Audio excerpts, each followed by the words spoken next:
And naturally, I'm a Tottenham man, obviously. I can reflect back to being a player with and manager of some of the finest players that have ever been in the game. The place is fantastic, the tradition of this club. To be the manager of 3 cup-winning teams here, I'm so lucky, it's untrue.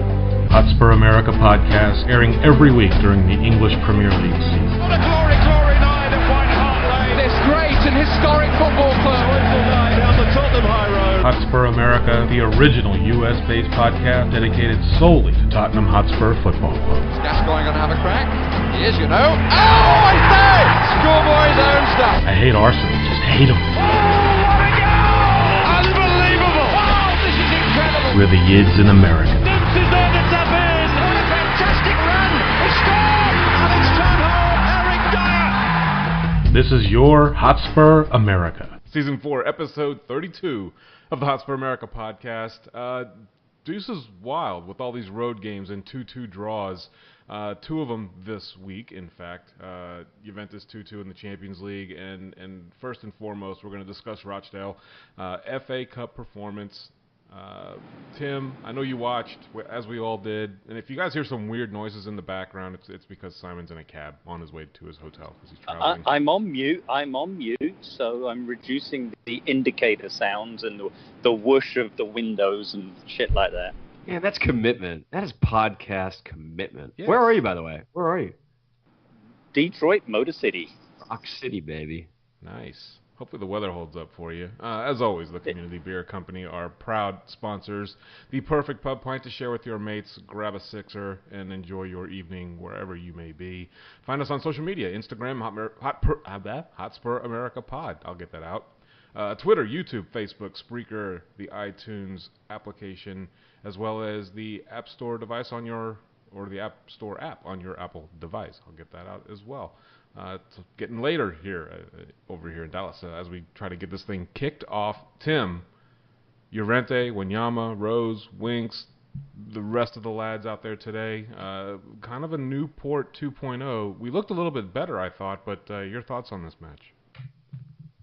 I mean, when you, from the very beginning, you see that lineup and you're thinking, man, we have some depth in this squad. You got Lucas, Son, Toby, Rose, Wanyama, Winksy, and that's a full 11 rotation from Juve. And then the result. Like, going into this match, never expected anything close to this to happen, seeing who we went out there with, who we were playing. And I'm still dumbfounded by it. I just can't wrap my head around it. You know, I thought Vasto had a very interesting tweet post-match where he said it doesn't matter, or something to that effect. What level of football a team is that? If the same starting 11 go out there and play together, they have an advantage from a chemistry standpoint. And when we rotate the squad like that, it has to have an effect, does it not? It does, and I think that was mostly shown. Well, in two facets of the game. In the midfield, without Eriksen there, without Dembele, there was just nobody controlling it in there. It was ridiculous how many times Wanyama lost the ball. And then you look up in the final third, Llorente, there's just no chemistry at all with him playing as a lone striker. You know, when we played him in the Champions League as part of 2 at the top, him and Kane up there, it worked out, but by himself, he just doesn't link up with his teammates. There is nothing there. It's just like we don't even have a striker playing. That's kind of what it is when he's up there. Nobody's passing with the ball. He's not linking it up with anyone.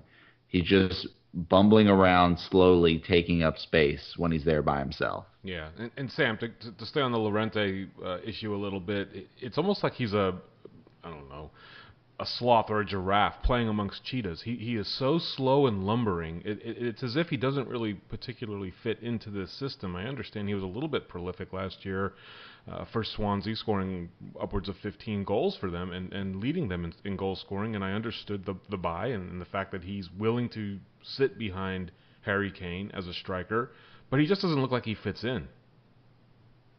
Yeah, I think it's pretty well described that he doesn't fit in. I mean, I didn't think he was Well, he wasn't good from the standpoint that he wasn't effective. But I thought that he had some. I mean, he had some interesting link-up moments with Son. He flicked the ball on. But look, I mean, I think to your description, Kenny, he's not fast. Never going to really defend. He's effective for us in a game that we really. I mean, it's not really our style to hoof the ball like long ball style and look for a flick, but that's what he does, and that's what he did today. He had a couple of moments with Sonny, but they just didn't really syncopate. So, I mean, I think your description is actually really fair. I was going to struggle to answer your question, but I think you gave a very good description there. Oh, okay. Well, thanks. I think he can be effective when we're going up against a more attacking team and we're looking at sitting back, absorbing the pressure, like we did in the Champions League. But when you're going against Rochdale, when they're going to be sitting back, when we need to somehow unlock them, and we like to play a little fast tempo game, I don't think he fits that style when we're playing against a team that's not going to come at us. Yeah, no, I totally agree with that. And Chairs, obviously we got a very good 70-minute look, 65-minute look at Lucas Moura today. I thought he was very good on the ball, showed excellent speed and moreover, excellent control on the ball. Defensive work rate maybe has something to work on there, but your thoughts on Moura in his first start? Well, yeah, it was good to see him, and I thought he was very lively. He was definitely quick on the wing. I liked how he was able to interchange with Son. I think particularly when he started the second half, they were switching sides, and he was beating the man. That particular one where he went around, not through the inside, but went around him, still managed to get the ball, and unfortunately the cross was blocked on the front post. But definitely a very promising debut for him moving forward. Yeah, I don't think he's going to give you much going back. I think that's his style, the Brazilian style for that kind of player. And let's face it, we have plenty of people to do that work for him. But I was very pleased, and I think Sam was getting the tissues out based on that debut, but it was good. Yeah. Sammy, your thoughts on Moura? We got a glimpse of him earlier in the week. Was it early in the week against Juventus? Was that his first appearance for us? Oh yeah. You put out some tweets that, for the 4 or 5 steps. You and Vass went back and forth on this. It was quite comical, to be honest. He hates. Why is Vass so anti-pace? Like his narrative about nobody plays with width anymore. I couldn't disagree with that. I could not, like when I look at Man City, right, and I see the likes of Asane on the field, or I look at Liverpool and I look at like a Firmino or a Mane who just blaze past people often wide. It drives me crazy. But just to see a player that isn't afraid to run at people, whether it be in the middle like he did against was it Juve, I guess, or what he did today, which was. I mean, he was great today. He was our best player today, running at people. Vass was talking about his off-the-ball work, which I'll give him some credit, which might be up to fitness, but he won a lot of headers today. I don't know whether you guys noticed that, which you never think about. Man, that guy's got some ups. I mean, he was leaping today. But I think more than anything else, he brings an element that he got inside players down the byline. His first touch was pretty good, but he's just so direct, and when you're so direct, we just haven't had that. The closest thing we've had to it is Son, but he just does it in such a completely different way. So, I didn't get to watch the match live. I watched it here. As you all know, my wife is Brazilian, and when he scored, it was fucking Lucas Moura, yes. And my wife was cheering as well. So I thought of this today, Kenny. I really think that Lucas Moura is what, to me, is maybe what Eric Lamela is to you. Wow. So you have... I'm close. I'm not quite there, but I really I love a bit of pace. Oh, boy, I tell you what. When he got inside that guy today, tucked the shoulder. When he got inside that guy? What did you say? No, down on the byline. When he got inside that guy. Oh, it's brilliant. That made you excited. It did, yeah. Yeah. That's a whole different show, man. Yeah. When is the last time... like Kenny's Belgians. Yeah. Sammy, when's the last time you bought a kit with a player's name on it? I don't think I ever have. Hey, I have a question. Chairs, this is for you. I'm dying to ask you this, because I really can't think of it. Who was the last big-name signing that we had? And I know big name is a bit debatable, but who was the last big-name signing we had? That had a big debut. had a big debut. I can't really think. Colin Lee. Come on. Bristol Rovers, his 4 goals on his debut. I mean, there's probably nothing bigger than that from an impact, but Danny Rose? Since then, no. You know what? So, I mean, as I kind of thought through it, somebody said Dyer. Well, he wasn't really a big signing, but he did have a big debut. You know who I think it might be? The winner against West Ham, Dyer. Well, he did, no, but he wasn't a big signing. I mean, he wasn't a big signing. True. So you know who I thought? The only player that I can think of is Ahmed Mido. He scored in his debut. Yeah, but that's no bigger than Dyer. Oh, I don't know though. No, he was. No. Look, come on. He played at Ajax. Was that before Mido ate all the pies? No, it was before he ate all the pies. But I mean, he was a big signing. He was at where was he signing from? Ajax or Roma? I mean, he was as big of a signing as we'd had in a while. Anyway, the point is that with Soldado and all the Magnificent Seven, none of them did anything on their debut.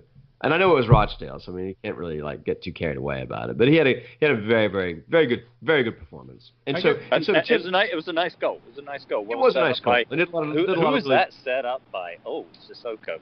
No, but hang on. He actually started Mora started the whole play. He was the first pass in that play, and he made a great run. And it was just so kind of Tim pointed it out. I mean, at first blush, and that's what's so frustrating about this result. I mean, not to mention the fact that this is the English version of Astra fucking Gugu, is just the fact that you look at that lineup and you think, it's a pretty good lineup. We got some depth. And then, a whole bunch of meh. But I think Tim hit it on the head. The chemistry of a whole different 11 from the Juventus match, it showed straight away. It was a struggle in the first half, and we started to come on a little stronger in the second half.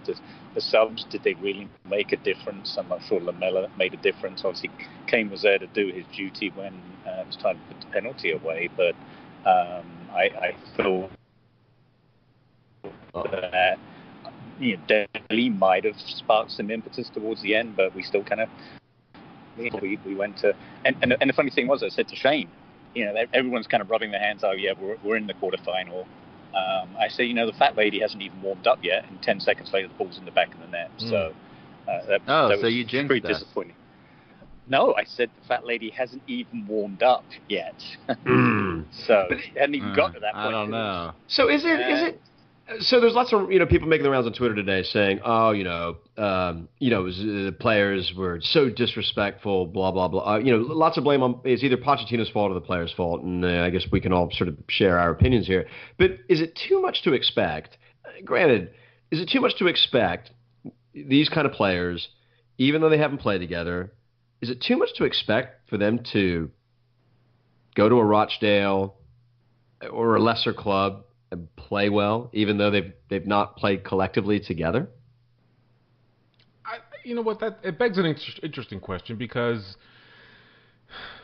I'm kind of torn on this. I think that in football, over most sports, chemistry plays a huge part in what happens on the pitch. If you've got a bunch of ultra talented or maybe under talented players that don't necessarily play together all the time, I think they're going to struggle to find form, and they're going to blame a betting in time or whatever. I don't see it as very cohesive, and football needs to be very cohesive. So it almost extends a bigger question, Sam, and Levi Gillinew on Twitter asked us this question, at Kingdom Come is his handle. Is extra fixtures actually a little bit of a blessing in disguise? We have a lot of players that need time on the pitch and many contract decisions that are upcoming. So from that perspective, I know Pochettino and all of them, they don't want the extra fixtures right now, especially with Champions League and everything else that's going on. But is this a little bit of a blessing in disguise, Sam, to have these extra fixtures?